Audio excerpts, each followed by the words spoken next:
जय जगन्नाथ हिंदुस्तान के सभी प्यारे मित्रों को। चलिए मित्रों, हम अपना कार्य प्रारंभ करते हैं। 21 अपने ऊपर भगवान की अहेतु की दया और प्रेम समझ कर हर समय प्रसन्न रहना चाहिए। सब प्राणियों पर हेतु रहित दया और प्रेम करना चाहिए। एकांत में मन को सदा समझाना चाहिए कि परमात्मा के सिवा किसी का चिंतन न करो, क्योंकि व्यर्थ चिंतन से बहुत हानि है।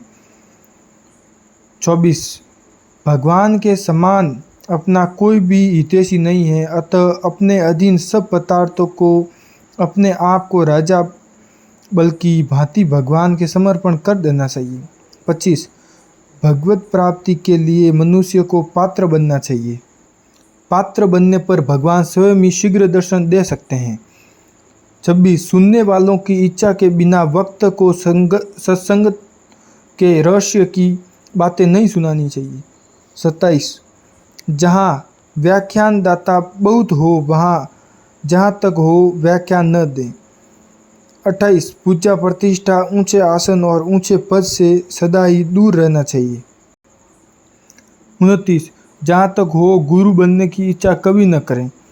30 किसी संबंधी की मृत्यु सूचना मिलने पर वहाँ आवश्यकता हो वहाँ जाना चाहिए, किंतु अपने घर में किसी के मरने पर जहाँ तक हो दूरस्थ कुटुंबियों को आने के लिए संभवतः पूर्वक निवारण कर देना चाहिए।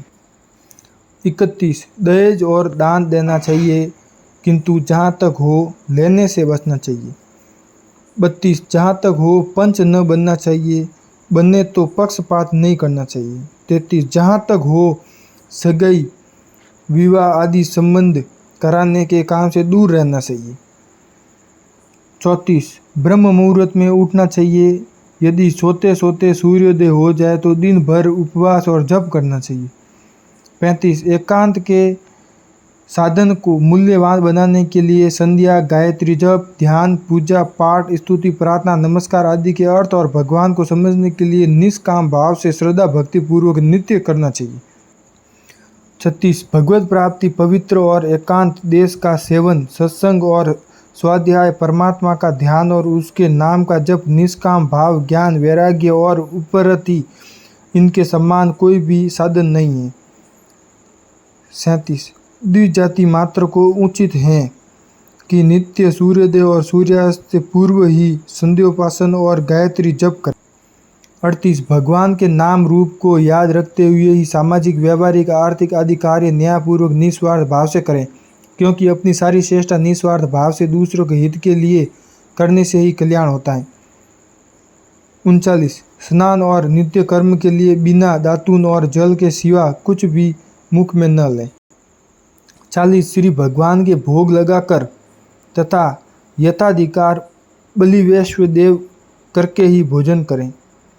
41 तुलसी दल के सिवा चलते फिरते या खड़े हुए भी कोई भी चीज़ कभी न खाएं। 42 भोजन के आदि और अंत में आचमन करें। 43 एकांत में दो आदमी बात करते हो तो उनकी सम्मति के बिना उनके समीप न जाएं। 44 जीव हिंसा को बसाता हुआ चलें। 45 घी, दूध, शहद, तेल, जल आदि तरल पदार्थ छान कर काम में लें। 46 कर्तव्य का पालन न होने पर तथा अपने से बुरा काम बन जाने पर पश्चाताप करें, जिससे कि फिर कभी वैसा न हो।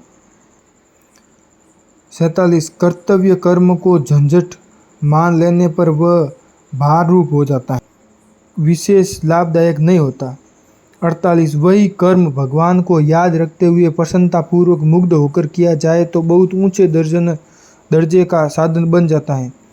49 अकर्मण्यता, कर्तव्य से जी छुड़ाना महान हानिकारक है, पाप का प्रायश्चित है, किंतु इसका नहीं।